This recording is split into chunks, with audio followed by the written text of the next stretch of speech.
Bonjour, bonsoir à vous qui écoutez ce magnifique podcast. On ouvre une parenthèse, le podcast qui parle de tout, qui parle de rien, qui digresse et qui part un peu dans tous les sens. Ce soir, on va parler de la télé. Est-ce que c'est mieux ? Est-ce que c'était mieux avant ? Alors, petit disclaimer, on n'est certainement pas des professionnels, loin de là. Et d'ailleurs, on a très peu de notes pour ce soir, donc ça va partir vite dans tous les sens. Et donc, bonsoir Patrick. Bonsoir. Qui nous accompagne et qui nous même accueille. Et bonsoir Damien. Bonsoir Nico, bonsoir Patrick. Comment allez-vous ? C'est très très beau. Avant de partir sur le thème, on va faire un petit point matériel, parce qu'on s'est dit que ça pouvait éventuellement intéresser les personnes qui nous écoutent, ou pas. Voilà. Parmi les 7 personnes, il y a peut-être une personne qui va être intéressée. Un peu peut-être. Prof adore ça, je crois. Voilà, et qui ont remarqué peut-être que le son est peut-être meilleur depuis quelques épisodes. Donc c'est pour faire un petit point qu'on a un petit peu fait évoluer le matériel. Damien, je t'en prie d'ailleurs, parce que c'est toi qui as fait les plus gros investissements. Effectivement, j'ai vendu un A1. On est passé... on a enregistré sur un Zoom H4n qui avait très peu de ports. Là, on est sur un Zoom H6, donc qui permet d'enregistrer jusqu'à 4 micros. Et on a un retour casque qui permet aussi de voir quand on parle bien dans le micro, n'est-ce pas Nico ? Oui. Voilà, et donc ça nous permet d'être un peu mieux. Et Patrick a investi toute sa petite fortune personnelle dans 3 pieds de micro qui nous permet d'être bien en face des micros. Dans 4 pieds de micro. 4, pardon. On pourra avoir un invité. Ah, pour les invités, effectivement. Donc merci Patrick. Et voilà, c'était le point matos. On n'en fera plus parce qu'on n'investit plus. J'ai plus d'argent moi. C'était le premier et le dernier. Et moi j'investis uniquement dans les bières. Donc. Voilà, et merci Nico pour la bière. C'est la des choses. Et buvez avec modération, bien entendu. Évidemment. Contrairement à nous. Oh, si peu. Alors du coup, parlons peu, parlons bien. Télé. La télé, est-ce que c'était mieux avant ? Donc déjà, juste avant ça, on va peut-être commencer. Déjà, provoque. Déjà, t'es dans la provocation. Ah, je suis un petit peu provoque. C'est mon petit côté un peu provoque. J'aurais dit vieux con, mais... Vous êtes beaucoup plus vieux que moi, mais on va pas aller sur ce terrain-là, je pense. Beaucoup. Déjà, qu'est-ce que vous regardiez avant quand vous étiez jeune ? Quel est votre rapport avec la télé avant, plus jeune ? Est-ce qu'on resitue un peu notre âge de la période, peut-être ? Déjà, avant d'en parler, je sais pas. Ouais, je pense que c'est pas mal. On a la 35e, à peu près, tous. Oui, c'est ça. Grosso modo, en moyenne, Patrick étant le plus vieux, Nico étant le plus jeune, et moi je suis pile au milieu. Du coup, vous dites bien qu'on va parler plutôt des années 90, puisque je pense que c'est à partir de là où on a encore des souvenirs aussi, je pense. Oui.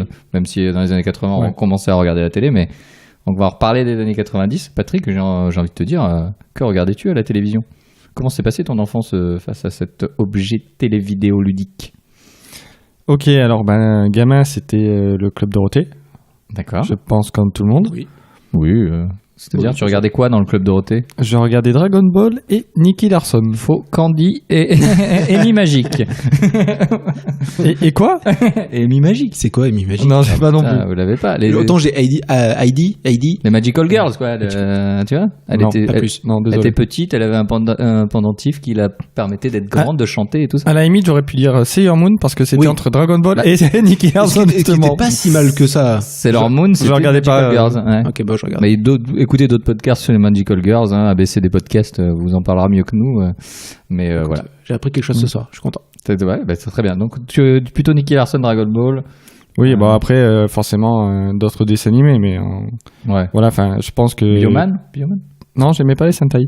Ah, d'accord. T'étais pas trop série non dessin animé ? Non, mais moi j'ai parlé quand j'étais gamin, là, vraiment quand j'étais petit. Après, plus grand.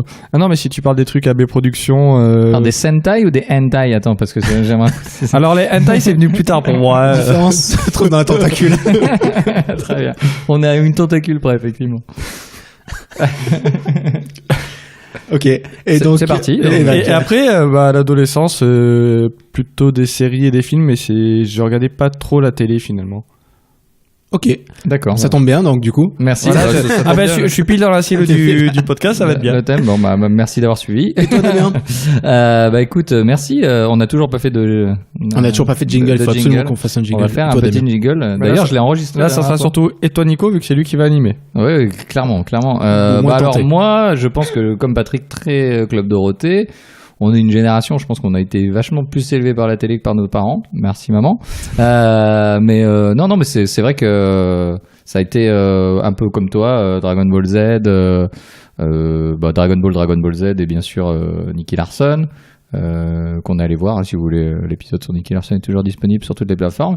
Et puis non, mais moi j'aimais bien quand même les trucs genre, mais j'ai des souvenirs de pas des Magical Girls, mais la famille où ils avaient des pouvoirs. Ça y est, j'ai perdu mes noms, j'ai perdu mes notes. Alors, je suis venu sans mes notes, mais Famille qui avait des pouvoirs. Alors, tu peux nous situer un pouvoir? Ouais, vas-y. Ouais.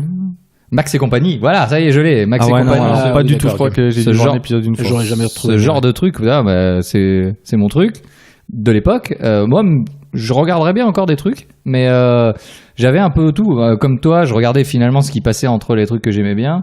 Et tu regardais donc d'autres choses, mais grosso modo, on était quand même sur des dessins animés. Et effectivement, je ratais vraiment pas Dragon Ball Z le mercredi.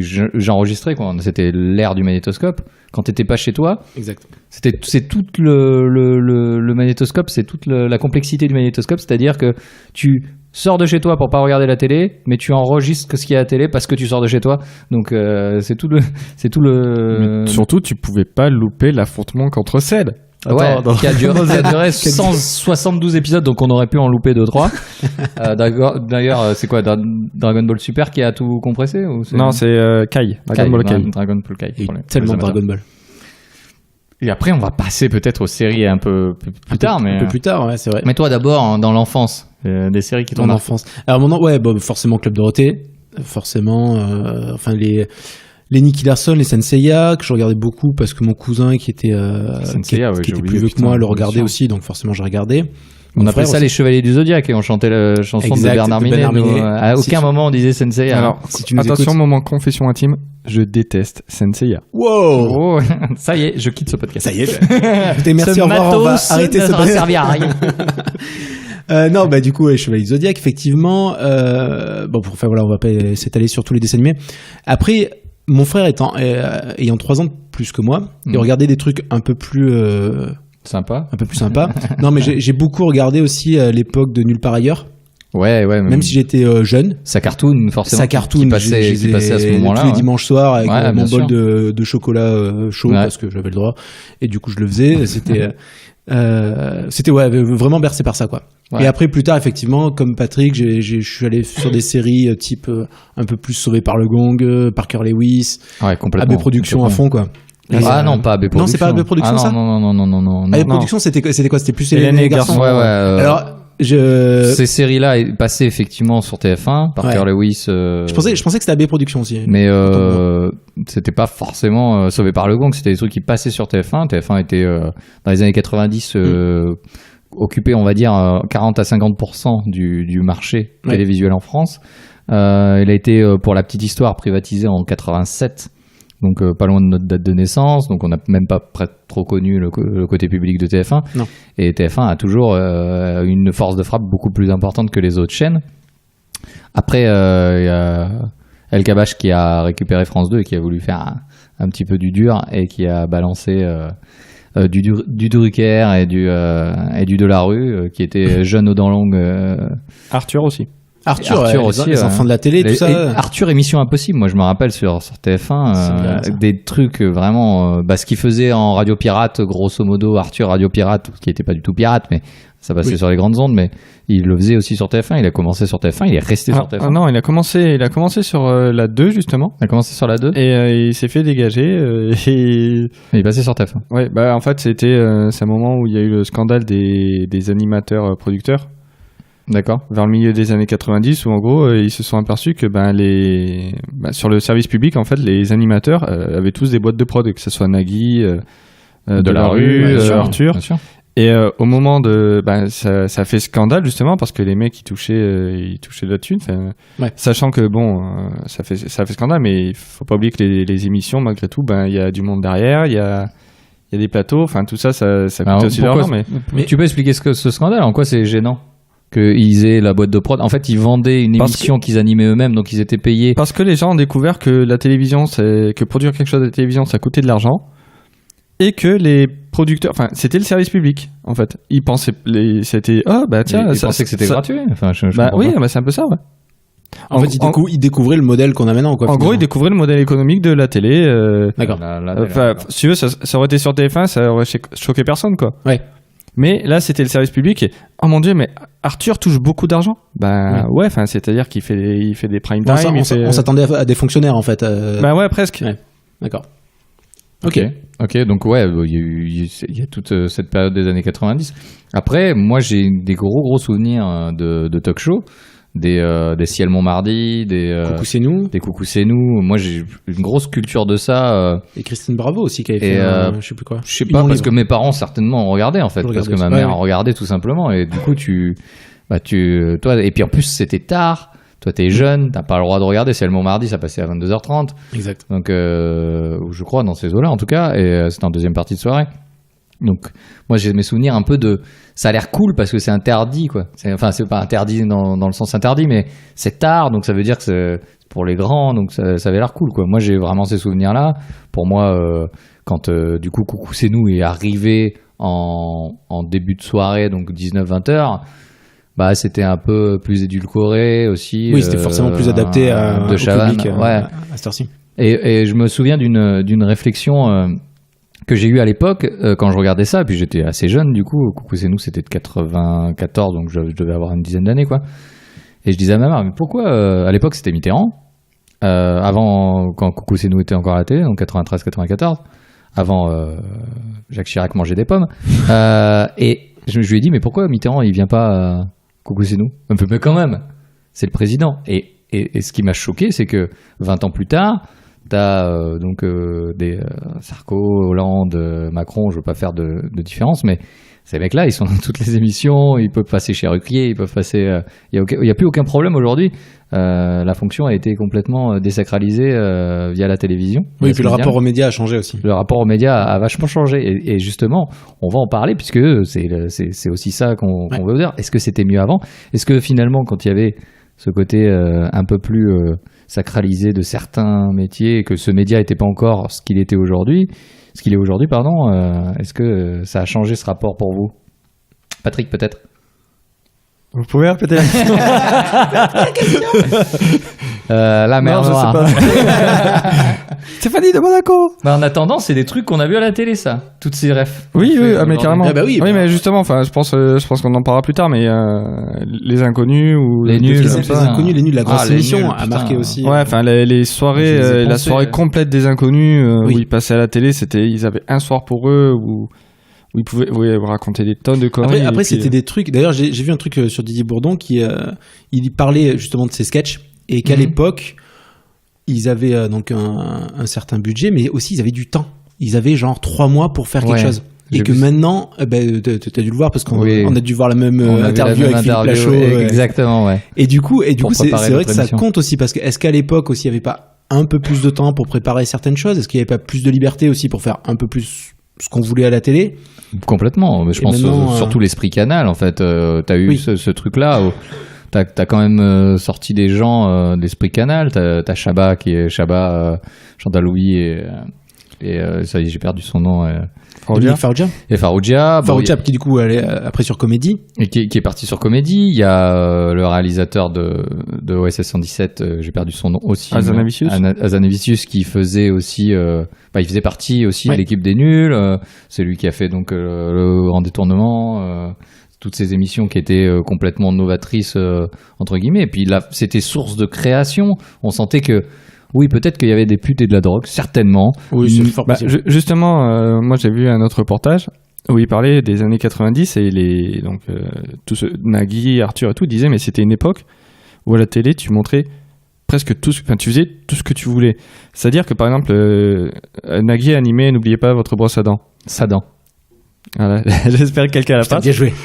Tu l'avais pas, j'aurais pas percuté là. C'est dans cette émission que j'ai vu une PlayStation 1 pour la première fois. Wow. Et ça, c'est des souvenirs qui restent. Ça Et ben dans cette émission, en fait, il y a un des producteurs qui était sur le plateau et qui disait, mais c'est dans cette émission, on faisait tout ce qui tu pourrais plus faire à la télé maintenant. On parlait ouvertement de fric, tu voyais l'argent. T'avais un mec qui était à poil, il avait juste un truc qui lui cachait le sexe. On lui a balancé un ballon, le mec il a rattrapé le ballon, tu vois. Enfin, du coup il a lâché. Enfin, c'est des trucs.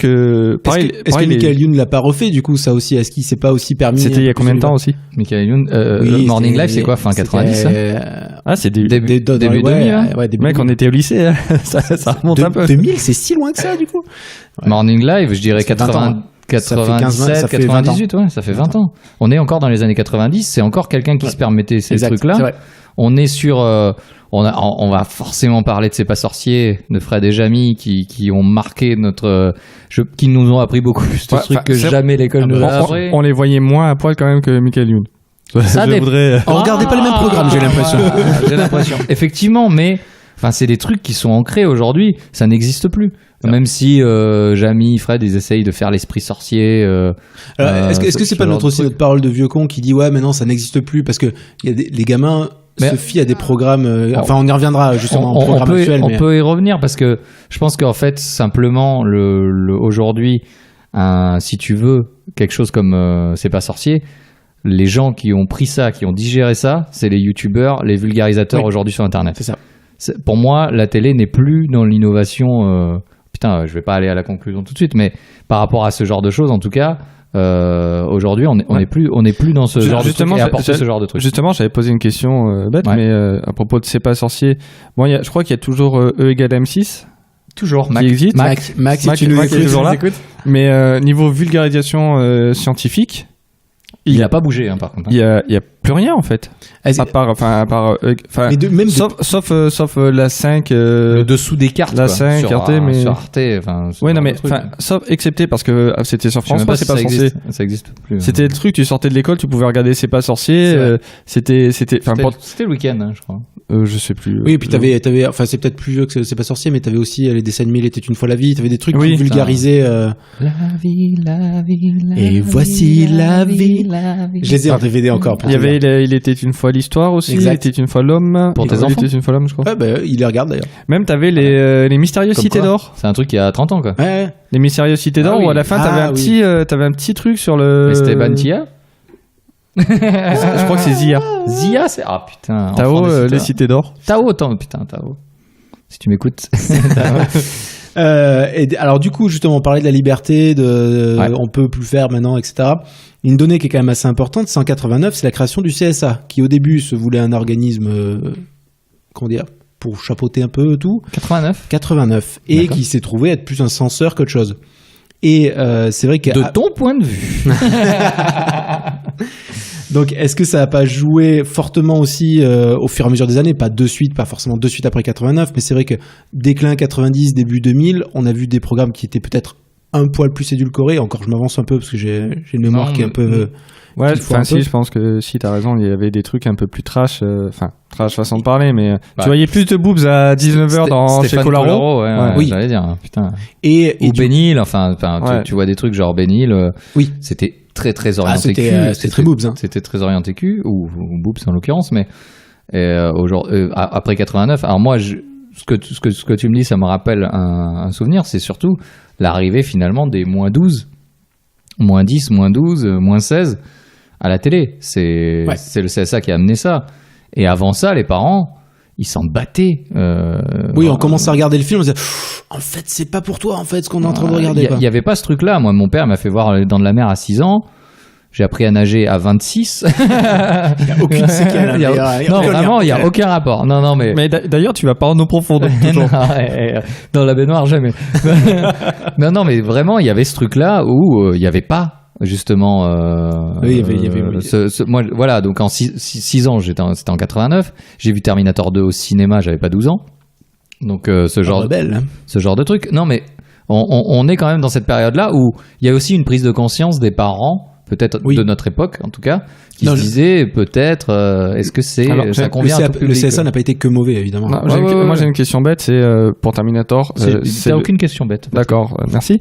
Sinon, c'était le CSA ça existait déjà les interdictions Au ciné, oui. au ciné. Au ciné, oui, mais Avant le CSA. Hein. ouais, mais à la télé, ils le mettaient pas. Enfin, Oui, après, ouais, enfin. Enfin, je crois pas. Je dis Je sais peut-être. plus, mais il me semble qu'il y avait des signalétiques qui étaient incompréhensibles au début. Ah oui. Ah oui, Où avec c'était- un triangle. C'était carré vert, Ouais. triangle orange, je sais pas quoi là, et ça a fini. Et les mecs ils se sont dit, on va mettre -10, -12. on va marquer des trucs c'est qui peuvent lire. incompréhensible. Non, c'est clair. Enfin, t'arrivais devant, tu savais pas ce que tu pouvais regarder quoi. Ouais, c'est clair. Il y a eu, si on va même plus loin, il y a eu la disparition du coup des films pornographiques au cinéma aussi à cause Oui. de D'ailleurs, le régulation. dernier cinéma porno à Paris a fermé, je crois, un truc comme ça, récemment. Bah, je suis désolé pour C'est toi. un copain qui m'a dit, moi je sais pas. Après. C'est un copain vraiment. Patrick. Bah, je crois que le copain c'était le mec qui tenait le cinéma, mais Du coup, j'en viens à une question. Très bien. Quel est votre rapport à la télé maintenant que vous avez grandi, que vous avez vu toutes ces séries, passé beaucoup de temps ou pas devant la télé, et maintenant, qu'est-ce que vous faites de la télé j'ai une console et un lecteur Blu-ray branché dessus. et Netflix? Et Netflix, important Netflix. Ouais, on va y venir. Ouais, vas-y Patrick, je t'en Mais prie. je veux dire, non, mais voilà télé, ma réponse. Est-ce que votre redevance télé, vous la rentabilisez ou pas? Ah non, pas du tout. Clairement pas. J'ai envie de te dire, avant d'être quand j'étais tout seul, avant d'être en ménage, pas du tout. Je n'allumais jamais. Pour moi, c'était un support. C'était un support pour lire des films que j'avais achetés légalement sur Internet. Et À Tortuga. Ouais, à Tortuga. Et à l'époque. Et voilà, vraiment, c'était vraiment que ça. Moi, je regardais que ça ou jouais à la console, comme Patrick. Aujourd'hui, il y a un petit mix. Et Patrick, pareil, est en ménage, marié, et madame regarde des émissions qui passent à la télé. En fait, le truc que tu es en train de dire, c'est que nos femmes regardent la télé. Et nous, on suit un petit peu. Et nous, bah, moi. Parce qu'on est des bons maris, et puis voilà. Voilà. Non, par contre, il y a des trucs de temps en temps. Pas Nico, hein. Il a rien. Non, mais par Ma exemple, femme me déteste, hein. des émissions comme Capital. Ou des trucs un peu comme ça. Ah, j'aimais bien Capital, même quand j'étais. Oui, effectivement. Ça, je trouve que ça reste intéressant. Après, tout pourri, hein. Après avoir fait la Minute Culture, on va pas se mentir, des trucs de merde, style les mecs qui rachètent des maisons sur TMC, Oui, les trucs en bois, les trucs américains, ou les mecs qui ouvrent des. Alors, des avant-après, le avant-après, moi, c'est mon kink. Ah, c'est vraiment, c'est le truc. Mais merde, ils avaient une taudis, ils ont une maison incroyable. Moi, le avant-après, c'est super prenant. Et ça te demande aucune réflexion. Ah, c'est addictif. Pourquoi ça marche? C'est hyper bien monté. Parce que c'est bien foutu. Mais même les trucs où tu vas pas avant, les convois de l'extrême. Je sais pas si vous avez déjà regardé cette émission. Non, ça reste de l'avant-après. Parce que t'as une tension de savoir s'ils vont arriver à un but. Donc t'as l'avant. Et surtout c'est monté de fou, c'est que le mec il est là, il fait oh là là, ça bouge dans tous les sens. Est-ce que la glace va craquer? Ah là là. Mais mec, si ton camion était au fond de la flotte, alors pour situer pour ceux qui connaissent pas les convois de l'extrême, merci alors Patrick. pas pour toutes les saisons, mais en gros les premières saisons, ils étaient en Alaska. Ils transportaient, c'est des camions qui transportent des marchandises et qui vont au-delà du cercle polaire ou dans des villages qui sont coupés du monde. Et donc ça se fait pendant 3-4 mois, et ils envoient tous les camions avec des chargements de fous pour les hôpitaux, pour les écoles. Des trucs qui peuvent pas c'est des ramener. pornos, mec. À aucun moment, c'est. Oui, au dépend. Ouais, parce qu'ils doivent avoir des connexions internet pourries. Et en fait, les mecs, quand ils passent sur des lacs gelés, ils te passent des ralentis, ils te font des animations 3D de fou. Il y a pas des routes là-bas qui passent sur des lacs gelés. Moi, je comprends pas ces émissions, par contre. Et alors que, enfin, tu sais très bien que le mec, il va rien se passer. Mais à chaque épisode, il t'explique, s'il roule trop vite, ça va déformer la glace. Et si la glace se déforme, elle risque de casser, il risque de passer à travers nous. Et pour faire 100 mètres, ils te mettent 2 heures d'émission. T'as l'impression de voir un épisode de Dragon Ball, quoi. Bah, en fait, c'est qu'aujourd'hui, moi, je pense que ce qui nous gêne aussi, c'est, on va en revenir sur quelques émissions, parce que je pense qu'on en regarde quand même quelques-unes par la force des choses ou parce que parfois, on n'est pas tout seul à choisir. Mais, ce genre de choses, c'est exactement le même principe que te mettre une tension sur un mec qui est en train de faire un œuf mollet à Top Chef, quoi. Les émissions de cuisine, Top Chef, les Master Chef. Voilà. Les émissions de cuisine, c'est un truc de fou. Je trouve ça exaltant, mais comme c'est pas permis. Alors qu'il se passe rien, le mec il fait cuire des pâtes. Du coup, je note quand même qu'on est passé de de séries qu'on regardait ou des coucou c'est nous, des machins, des trucs où il y avait des débats, personne a parlé de Déraciner des ailes, par exemple, actuellement. Je suis un peu déçu. Et non, mais je veux dire. Est-ce que toi, t'as regardé? Non, pas du tout. Je regarde plus la télé, en fait, du tout. D'accord. Mais spoiler.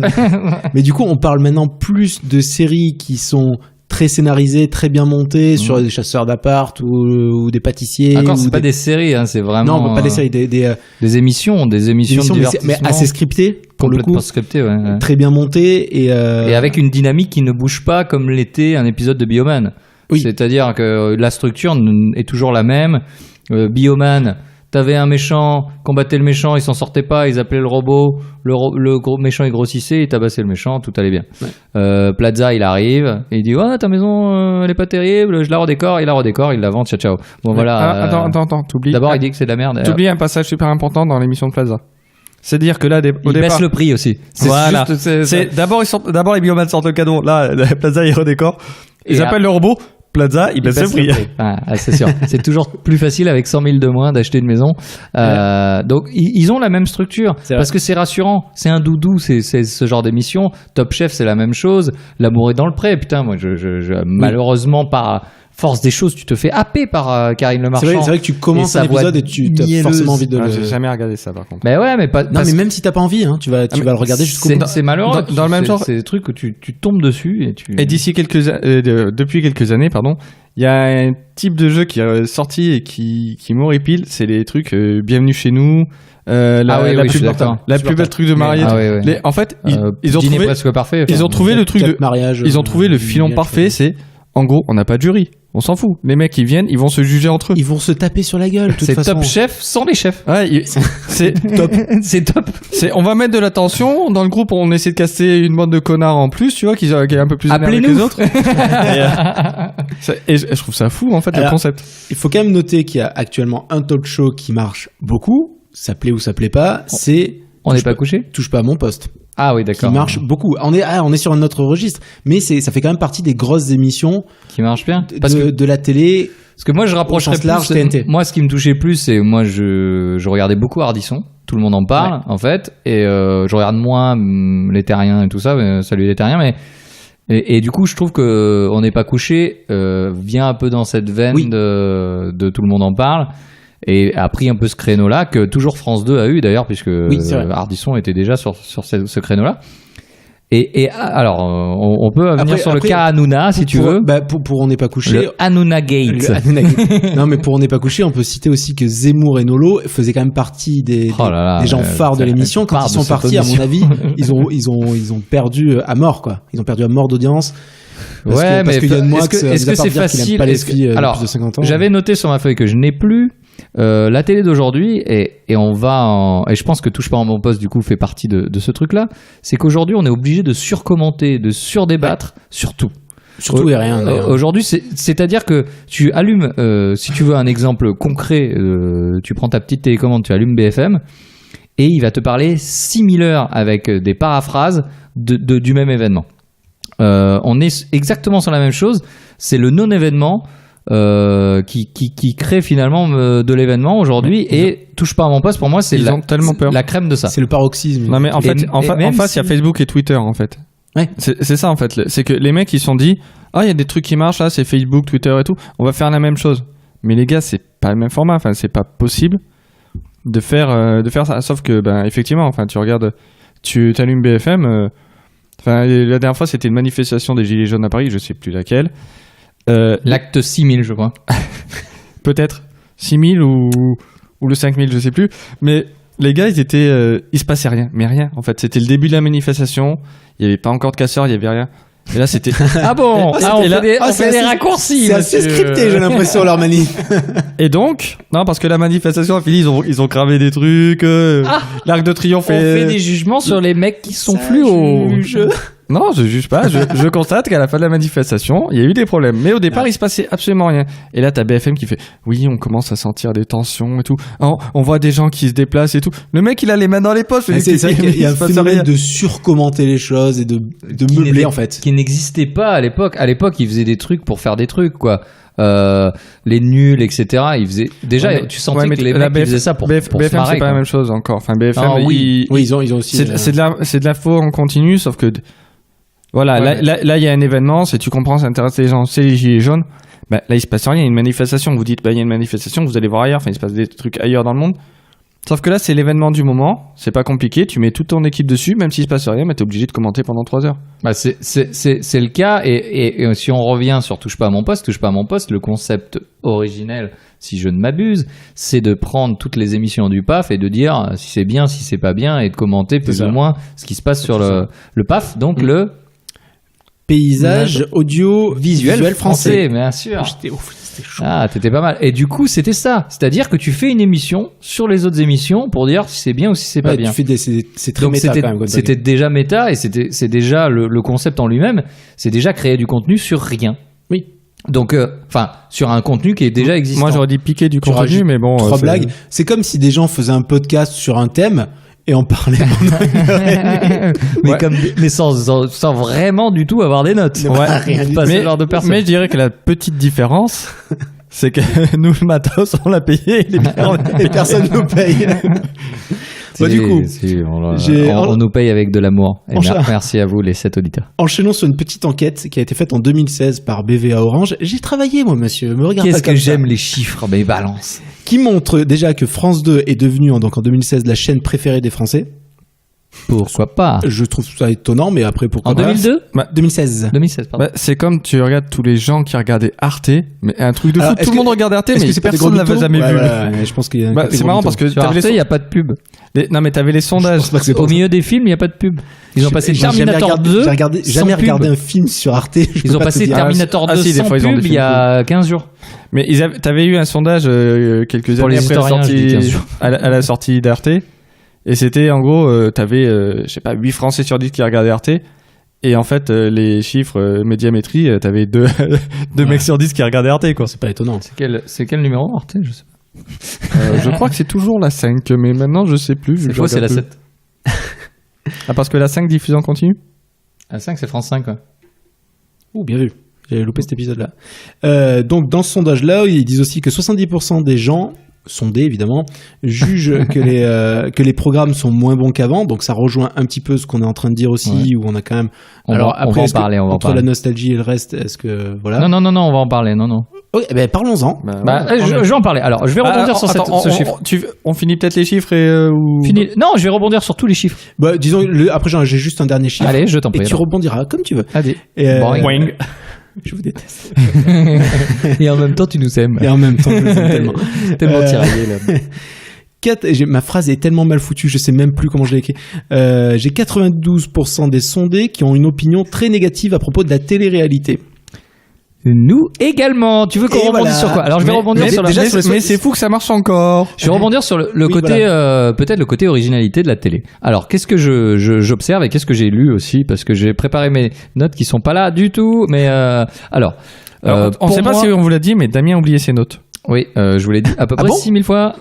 Donc, qu'est-ce qu'on remarque? Vous n'êtes pas les seuls à le remarquer. On remarque le retour, surtout sur des chaînes de la TNT. On n'a pas parlé de la TNT, ça serait intéressant de faire un petit point TNT. C'est vrai que je l'ai englobé, mais... On va parler de la TNT, mais sur les chaînes de la TNT, un retour sur les jeux qui ont fonctionné. Donc, Une famille en or, Le Juste Prix, tous ces jeux, etc., qui ont fonctionné à un moment. Parce qu'aujourd'hui, les chaînes, quand elles essayent de prendre des risques et qu'elles font le pont de je sais pas quoi sur M6 ou Splash, non, c'était pas un truc. Splash, le saut, le saut dans une piscine, ils se mangent la gueule. Aujourd'hui, les chiffres sont désastreux. Tu veux dire que les chiffres plongent? Merci Nicolas. Elle est bien. Elle est bien. Mais le valide pas derrière. Ça la décrédibilise cette blague. Du coup, aujourd'hui ils reviennent. Il y a des rumeurs insistantes sur le retour du Big Deal. Ouais. Il y a des donc aujourd'hui finalement qu'est-ce qu'ils font? Ils font un petit peu ce qu'on a déjà parlé dans les remakes et les reboots, c'est que aujourd'hui tu vas à la sécurité tu prends un concept qui fonctionne. Un petit qui est qui de Marie-Ange Nardi avec Pépita, Et tu remets ça. T'as vu, je l'ai placé quand même. Je l'ai placé. Pépita, si tu nous écoutes. Et du coup, tu remets ça dans le goût du jour avec, je sais pas, une nouvelle présentatrice météo qui chercherait du boulot. Et ça fonctionnerait parce que le concept était bon. Enfin, oui. Et il fonctionnerait encore. Essaye de deviner si le mec, il a la gueule de son métier, grosso modo. Et aujourd'hui, c'est ça qui est désolant chez les gens. Et pourquoi les gens, ils délaissent la télé. Et pourquoi la télé est en train de devenir le deuxième écran. Ça aussi, c'est important parce que derrière, il y a beaucoup de gens qui sont avec leur smartphone ou leur tablette devant la télévision et que finalement, ça devient de plus en plus le deuxième écran. Et TF1 l'a bien compris. Avec leur histoire de faire payer les opérateurs pour pouvoir financer leur replay plus, puisque aujourd'hui ils veulent faire des services qui sont au-delà et qui se rapprochent finalement de ce que est aujourd'hui Internet, YouTube, etc. Et pour finalement rivaliser avec ce qui est aujourd'hui devenu presque le premier écran. Faudra qu'on parle aussi du replay TF1, du projet à l'avenir pour concurrencer Netflix, Salto. Eh ben on en parle si tu veux, Patrick. Parlons-en. Arrêtons de reporter, on n'est pas là pour procrastiner. D'accord. C'était incroyable ce que tu as dit. Que pensez-vous du fait de payer un abonnement au même prix que Netflix pour regarder Joséphine dans le Gardien? Non. Voilà, mon avis, c'est tout, ça s'arrête là. Alors, non, bien sûr. Mais, il est évident qu'aujourd'hui... Ils sont obligés de trouver un nouveau modèle déjà. Non, mais en fait, le problème, c'est qu'ils ne trouvent pas un nouveau modèle. On est exactement sur la même chose que les taxis avec Uber. Ils arrivent... Oh, ça dénonce, j'ai l'impression. Ouais, ça balance. Hein. Mais ils arrivent avec un nouveau modèle économique Uber, avec un nouveau système.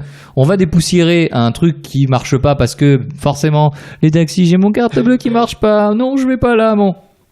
Ici, tu sais combien tu vas payer à l'avance, tu sais machin.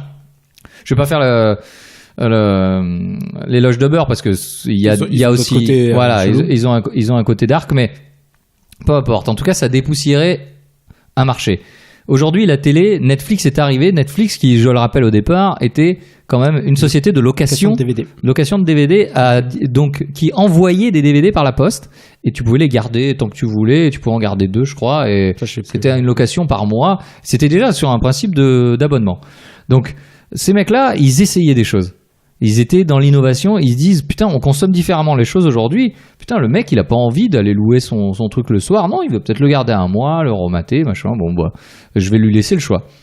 Et là, TF1, ils se disent ouais, bah Netflix, ça fonctionne. Bah, je vais faire quoi? Je vais faire Netflix aussi. Sauf que, qu'est-ce que j'ai moi? Julie Lescaut, Navarro, Joséphine Ange Gardien. Ça va lancer. Mic drop. Et puis même, j'ai l'impression que la télé, depuis quelques temps déjà, hein, c'est pas juste avec Netflix, mais ils sont plus dans la réaction que dans la prévention. C'est-à-dire qu'ils anticipent rien. Mais bien sûr que non. En fait, ils font... Ça fonctionne, ils gagnent de l'argent. Pourquoi ils anticipent rien? Bah oui, mais ils gagnent tellement d'argent que finalement, ils sont en train de s'apercevoir que leur modèle économique, s'il fonctionne toujours, ça sera peut-être pas forcément le cas de vitam aeternam, mais ils commencent à avoir peur clairement d'Internet. Ils ont peur de Netflix.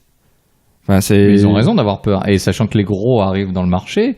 On a Disney qui arrive et le 25 mars, là je lance comme ça des rumeurs et des trucs, c'est que je pense qu'Apple va sortir un service de streaming qui sera peut-être réservé aux possesseurs d'appareils iOS. Donc apparemment de ce que j'ai entendu, les possesseurs d'iOS ne paieront pas. Exactement. Mais par contre tout un chacun, voilà, pourra payer, expression de 1852 moins 2000 moins 2000 en fait pourra payer pour avoir accès au service. C'est exactement ce que je voulais dire et que tu as bien mieux dit et je t'en remercie. Sauf la date. Et quand tu arrives avec une force de frappe genre Disney, avec le catalogue qu'ils ont aujourd'hui, je le rappelle, ils ont tout Marvel, tout Star Wars, plus tout leur Disney. Donc, Pixar aussi, non? Ils ont Pixar également. Pixar. Excuse-moi. Alors, Joséphine Ange Gardien, je veux bien que Mimimati soit sympathique, mais je pense qu'aujourd'hui, au niveau création aussi, il faut le dire que ils sont quand même quand tu vois, tu peux aimer ou pas ce que fait Netflix, c'est pas toujours mais c'est qualitatif. Oui. Au passage, Disney, rappelons, ils ont également récupéré la Fox. Également la Fox. Putain, donc ils ont X-Men aussi. En Marvel. Je sais pas si Spider-Man ils l'ont récupéré définitivement, mais en tout cas ils ont quasiment tout Marvel. Plus rappelons que la reine alien est devenue une princesse Disney avec le rachat. D'accord, ouais. Exact, par la Fox. Ouais, par la Fox. Donc ils ont aussi les Die Hard, je pense. Enfin, ils ont tout le catalogue de la Fox, ce qui est assez, qui est quand même assez conséquent. Simpson, quoi. du coup. Bah, du coup, oui, vu que c'est la Fox aussi. Putain. Non, mais tu vois, Homer Simpson avec des oreilles de Mickey, la force de frappe des gens. Et Apple aujourd'hui, c'est quand même les seuls mecs au monde qui sont allés voir les Beatles qui restaient, en Ringo et Paul, et qui se leur ont dit, on va mettre votre musique en numérique. Et ça n'a jamais été fait. Et en plus, ils avaient un gros problème de litige avec le côté Apple, le nom, en fait. Et ils sont arrivés, ils ont une force de négociation, ils ont une force de frappe. Même si TF1 a été un des médias les plus importants en France, clairement, en France. Et aujourd'hui, qu'est-ce que tu veux aller rivaliser avec ce genre de truc? Donc, mais la capitalisation d'Apple, je crois qu'ils sont à 100 milliards en bourse depuis un moment. Enfin, bien sûr. Et ils sont pas, enfin, ça fait partie des 2-3 sociétés qui sont pas descendus depuis un moment déjà. Hein, ça fait quelques mois. Enfin, c'était une des premières sociétés à atteindre ça. Enfin, c'est-à-dire que niveau portefeuille, niveau matelas de billets, ils ont de quoi. Ils ont de quoi mettre les billets sur la table. Pour recentrer un petit peu sur la télé, c'est que moi, l'initiative qui a été franco-française intéressante pour moi, ça a été Molotov. Ouais. Oui. Qui effectivement, le concept était intéressant parce qu'il réunissait. En fait, il te demandait ce que tu voulais voir. Il te disait, c'est en train de passer à la télé, c'est sur le replay, c'est en VOD, tu peux l'acheter. Donc, c'est intéressant de combiner tout ça. Et je pense qu'aujourd'hui, les gens, ils ne veulent pas savoir d'où ça vient, comment ça vient. Ils s'en foutent, ils consomment. Ils veulent consommer le truc. Ils veulent pas l'application. Ils s'en battent si ça marche sur Android, sur iOS, sur machin. Ils veulent, ou sur télé, ou même les jeux. C'est en train de devenir un petit peu le phénomène qui se passe aujourd'hui sur les jeux. C'est-à-dire, tu l'achètes sur une plateforme et tu continues à y jouer sur des plateformes mobiles, sur des machins, etc. Alors sur les Fortnite, pour exemple. Oui, mais alors Fortnite c'est un petit peu particulier. C'est parce que leur modèle est gratuit en dehors des mais sans parler des jeux. Enfin, je pense qu'effectivement on y viendra avec le streaming des jeux, mais pour revenir sur la télé, le truc c'est que je pense que avec l'arrivée de Netflix, les habitudes de consommation ont changé. Je dirais même plus avec l'arrivée du smartphone. Aussi avec l'arrivée du smartphone. Oui. Mais du coup, le fait de... Enfin, moi je suis désolé, hein, là, tu prends TF1, tu veux regarder un film, ben, ton film il commence, c'est 21h15, 21h20. Oui. Enfin, ça a reculé à cause des pubs encore. Moi j'ai fini de manger, c'est 20h30. Je regarde la météo à la limite, mais derrière je lance Netflix, quoi. Enfin, je vais pas. Tu regardes la météo, t'as pas d'application? Si. Non mais je donne l'exemple, mais enfin, tu vois, enfin, où tu fais un autre truc, peu importe, mais enfin, généralement déjà après, si on a regardé les infos, ce qui est pas toujours le cas parce que on regarde aussi les infos souvent sur internet. Ouais, tout à fait. On n'est plus devant la télé, enfin tu vas faire autre chose, tu vas préparer la gamelle pour demain pour aller bosser, tu vas faire ta vaisselle, tu vas revenir, on fait quoi? Boum, tu changes, tu mets Netflix direct. L'avantage, en fait, c'est que c'est à la demande. C'est ce qui a changé aujourd'hui, c'est que tu démarres ton film. Si tu veux, t'as mangé tôt, si t'as mangé ta soupe à 19h et que tu veux lancer ton film à 19h15, tu peux lancer ton film à 19h15. Si tu veux le lancer à 21h12. Et tu peux même l'arrêter et continuer. Oui, tu peux l'arrêter, tu peux mettre pause, tu peux... T'es fatigué, tu regardes le lendemain, tu t'en fiches. Tu sais où t'en es, en dehors que si tu t'endors devant, mais sinon tu sais où t'en es.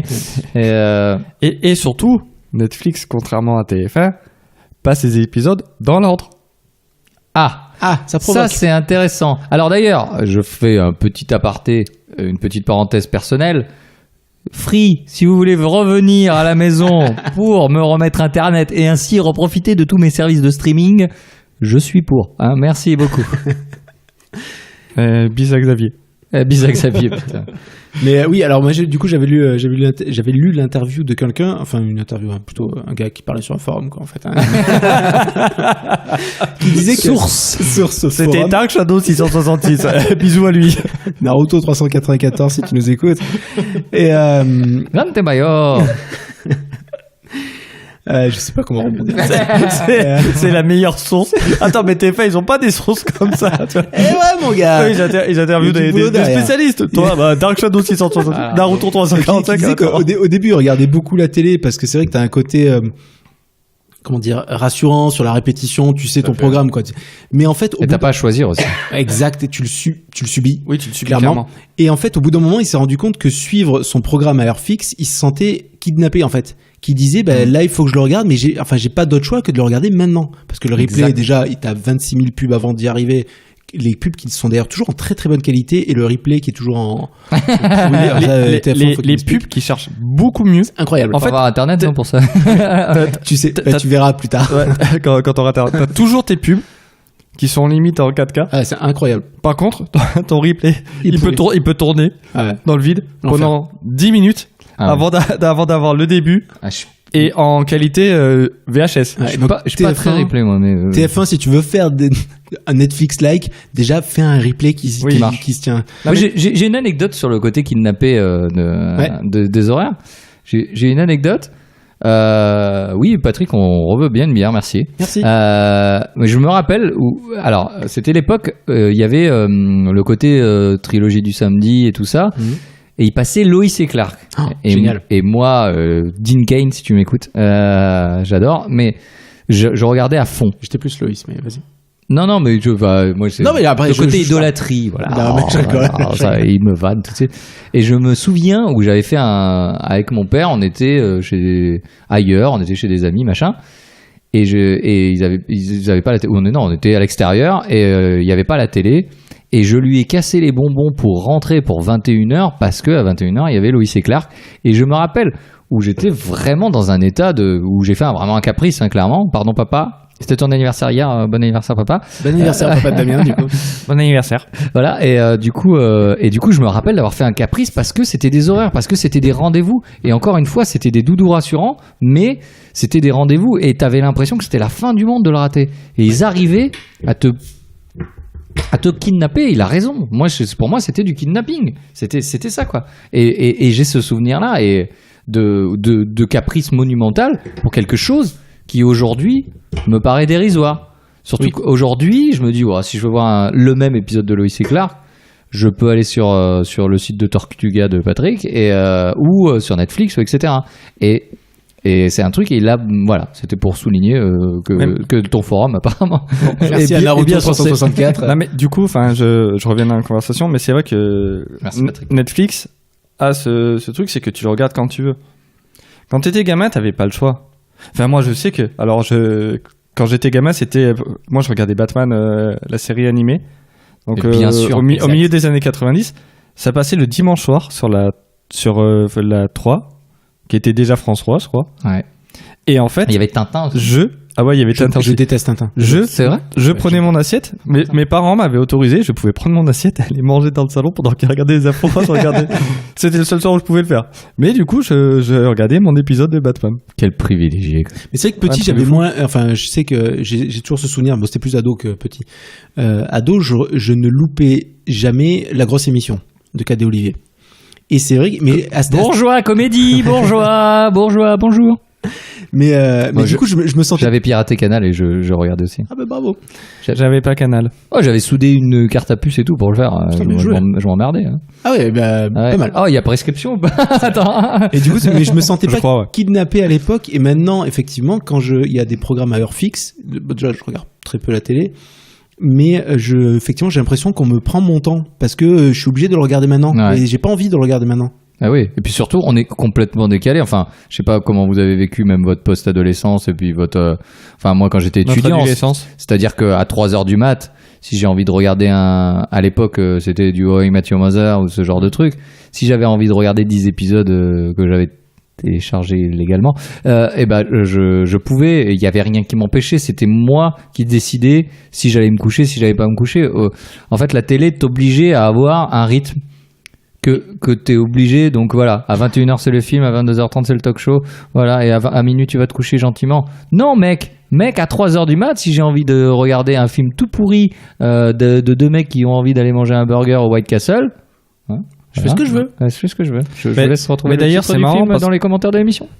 C'est marrant parce que moi j'avais des trucs où des émissions, des films que j'avais l'occasion de regarder, et j'ai été à Tortuga les chercher parce que juste je me disais ça me fait chier. Il y a la fucking pub. Et puis la pub. Non mais attends, la pub et surtout la qualité. la qualité de l'image, pour peu que tu... Enfin, moi... Tortuga est beaucoup axé sur la qualité d'image. Non, mais à un moment... Oui, à Tortuga, tu peux avoir de très bonne qualité, bien mieux que ce que j'avais à certains moments avec mon débit de certains dub. films que tu ne veux pas. Ah, là, c'était le Tortuga partagé ou tu pouvais avoir des surprises. Ça, c'était à l'époque, ça. C'était... Ouais, quand tu chargeais la mule, ça arrivait. Donc, ce rapport, il a changé. Ce que nos parents n'ont pas connu, c'est ça. C'est que eux, ils subissaient. On a des horaires de cinéma, on a des horaires de machin. Et aujourd'hui, c'est bah, je sais pas comment vous le vivez, mais moi, je vais beaucoup moins au ciné, pas que parce que aussi c'est chiant, machin. T'as une demi-heure de pub, c'est cher, etc. C'est aussi parce que putain, il faut t'as une séance à 16h30, une séance à 22h, tu dis bon bah voilà, et aujourd'hui on a cette facilité à avoir l'accès à l'information aussi par le smartphone, tu l'as dit je pense, et donc à l'accès aussi à tous les films etc. à la seconde. Netflix, tu cliques, ça fonctionne quoi. Exact. Donc aujourd'hui on n'a plus cette habitude de dire ah non, je vais pas aller me taper un film à 16h30 dimanche après-midi, je m'en bats, je veux l'avoir tout de suite. Quoi, la différence, c'est que ton film sur Netflix, il a 3 ans. Dû à la chronologie des médias. Sur Netflix, oui. Sur Netflix. Sur Netflix. Mais du coup, juste pour rebondir sur la pub et effectivement la chronologie...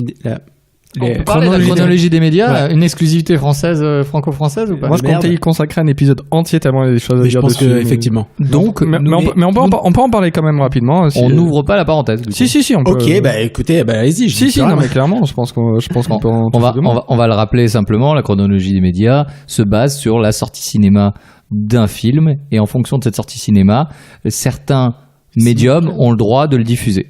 C'est 6 mois après, non? Il y a pas alors, comme ça c'est 4 mois après sur Canal+, 6 mois après en DVD. En DVD, ouais, voilà. Non, c'est l'inverse. Non, c'est l'inverse.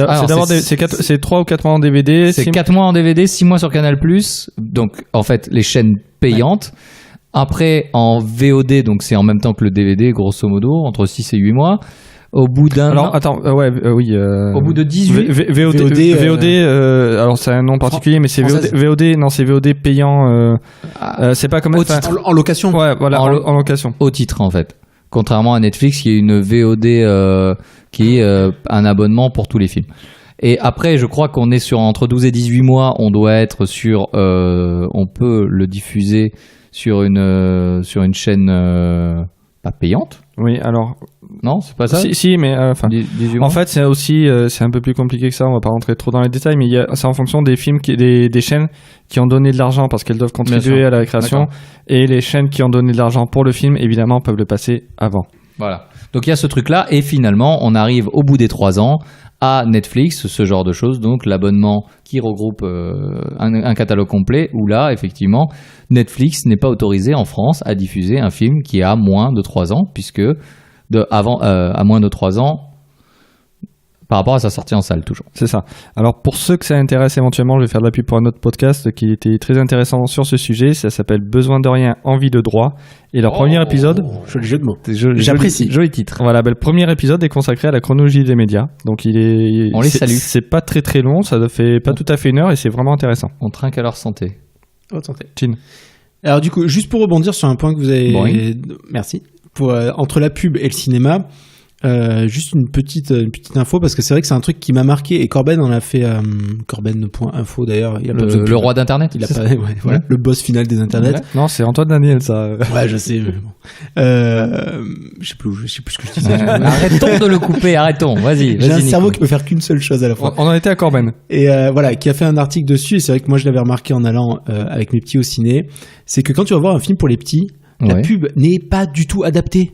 C'est par exemple, quand tu vas voir un film pour le sex shop du coin, Johnny. Oui, voilà, non mais tu vas te taper ça, tu vas te taper des bandes annonces pour des films qui sont pas du tout adaptés aux enfants, alors que tu sais que le film après va être pour les enfants, et donc ça donne de moins en moins envie d'aller au cinéma aussi avec des enfants. Ça, c'était juste mon petit énervement de la journée. Et puis le budget ciné avec les gamins, c'est compliqué. Ça coûte une blinde aussi. Ouais. Budget même entre adultes déjà, ça coûte. Moi, j'aimerais quand même qu'on soit un peu positif sur les choses qui sont bien à la télévision aujourd'hui. J'allais y venir, j'avais juste 2 chiffres avant. Vas-y, je t'en prie. Beaucoup de chiffres ce soir. J'aime bien. Les comptables qui nous écoutent, bonsoir. Toujours la même enquête donc de 2016, on s'est un petit peu écarté depuis. Il y a 50% des sondés qui estiment que la télévision la télévision a encore un avenir devant elle et 17% qu'Internet va remplacer la télévision. Ouais. Voilà. Merci, bonsoir. Ça sera notre conclusion de la. Non mais oui, comme je te dis, pour moi, il y aura toujours. Enfin, c'est comme quand le livre électronique, le livre, etc. Il y aura toujours des bouquins. Faut arrêter. Il y aura toujours la télé. Aujourd'hui, tout le monde n'est pas sur Internet. Faut arrêter d'être nombrilo-centré sur nous et sur notre façon de faire aussi. Mais à l'heure actuelle, oui. Mais d'ici 10 ans, 15 ans, 20 ans. Prochaine génération, elle va évoluer. Enfin, je pense que c'est de toute façon, elle a 2 choix, c'est soit évoluer, soit mourir. Donc, on parle de la télé, pas de la prochaine génération. Dans tous les cas, ils mourront. Donc, apparemment, la Terre a 80 ans devant elle. Donc, à partir de là, dans les plus pessimistes estimations. Merci Donald. Merci Donald. Oui, merci Donald. On a dû passer à 78 ans grâce à lui. Mais oui, je suis plutôt d'accord avec ce genre de truc. Mais vous pensez encore que la télé a un avenir ? Oui, si elle évolue.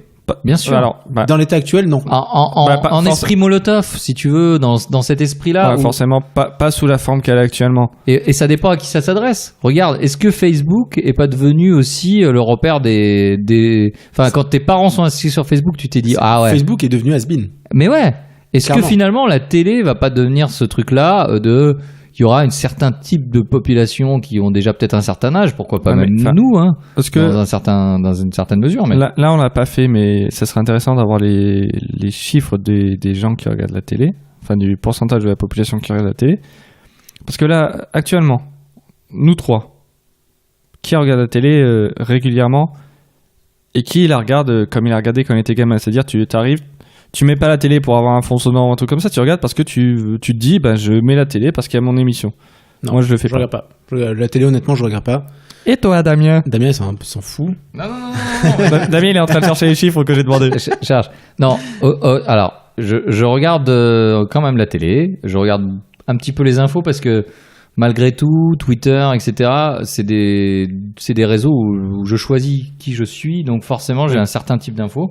Donc j'aime quand même avoir un espèce d'autoprisme pour les informations, même si je trouve que, quand je les regarde pas pendant une semaine, ça me manque pas et ça machin. Mais je regarde un petit peu les infos, je regarde un petit peu certaines émissions. Je suis quand même friand. Puis par la force des choses, tu deviens. Je parle de l'amour dans le presse souvent. J'ai quand même une curiosité malsaine sur ce genre d'émission parce que on est tous un petit peu amoureux au fond de nous, hein. Et puis, quelque part. Mais il y a ce côté-là et non, mais j'ai envie de dire oui, je continue à regarder un petit peu la télévision, mais ça a changé. On a changé forcément, comme je disais tout à l'heure, par rapport au fait que on n'est plus axé sur des horaires, on n'est plus axé sur ce genre de trucs, donc forcément, moi en décalé tout seul, mais jamais je l'allume la télé, c'est sûr. Ça me permet d'avoir quand même quelques repères, quelques doudous aussi. J'ouvre une petite parenthèse, mais c'est rigolo, c'est que là je vois sur TFX actuellement, sachant que Nicky Larson est sorti au cinéma, il repasse tous les épisodes de Nicky Larson sur TFX qui appartient à TF1. Tu veux dire que TF1, ça serait du genre à passer un film de Philippe Lachaud 3 jours avant la sortie du film ? Ça serait des opportunistes, tu veux dire ? C'est ce que tu es en train de dire ? Oui. Ok, non, ça mérite d'être clair. Et voilà. Est-ce que tu veux rebondir là-dessus, Nico, toi ? Non, après, en parler. Comment toi, tu en consommes pas du tout, donc moi, je consomme très peu. J'en consomme éventuellement par l'intermédiaire de ma femme, mais qui regarde pas forcément la télé en direct, qui regarde un replay du meilleur pâtissier, je crois. Meilleur pâtissier, d'accord. Et parce que je suis secrètement amoureux de Faustine Bollard. Mais qui ne l'est pas ? Faustine, si tu veux venir dans l'émission, nous t'accueillons avec grand plaisir. Oui, avec grand plaisir. Mais Faustine, je suis pas amoureux de toi, désolé. Moi oui. Et du coup, ça en fera plus pour nous. mais sinon, au-delà de ça, très très peu. Enfin, vraiment.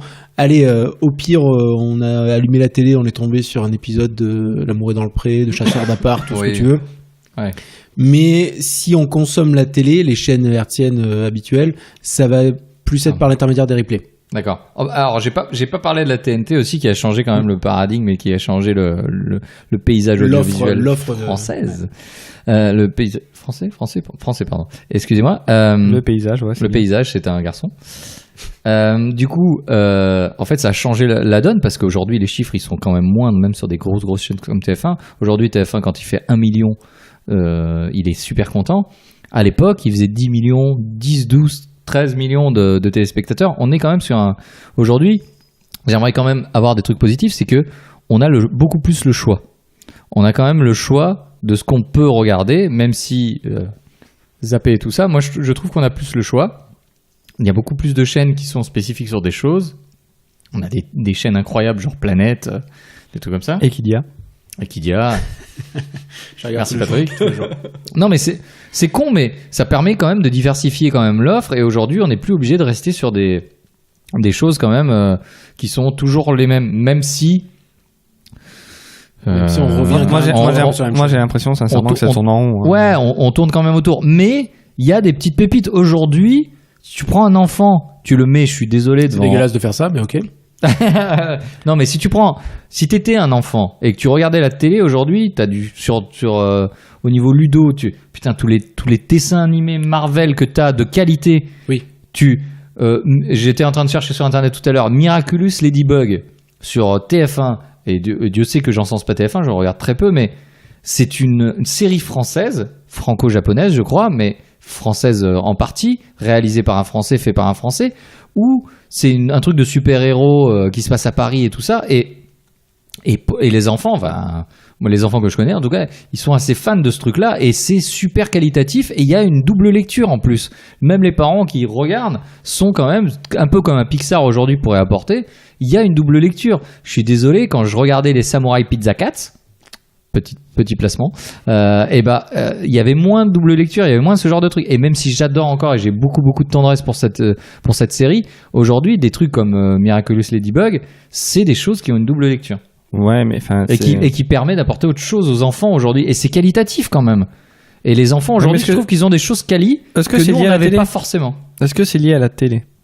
C'est lié aux gens qui sont comme nous, qui ont cet âge-là et qui ont digéré la télé d'avant. Oui, et qui en ont fait oui, j'entends bien, mais Netflix, et bravo à eux. T'as des gamins, tu peux les mettre devant Netflix.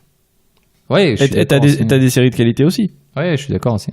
Mais je voulais faire un bon point. Et je pense que quand la chaîne Disney va sortir, mais pour les gamins, ça va être ouf. Ça va être incroyable. Alors après, est-ce que Disney Channel, ça n'existe pas. Est-ce que les payant. Ah bah tu vas me dire, l'offre Disney elle sera forcément payante.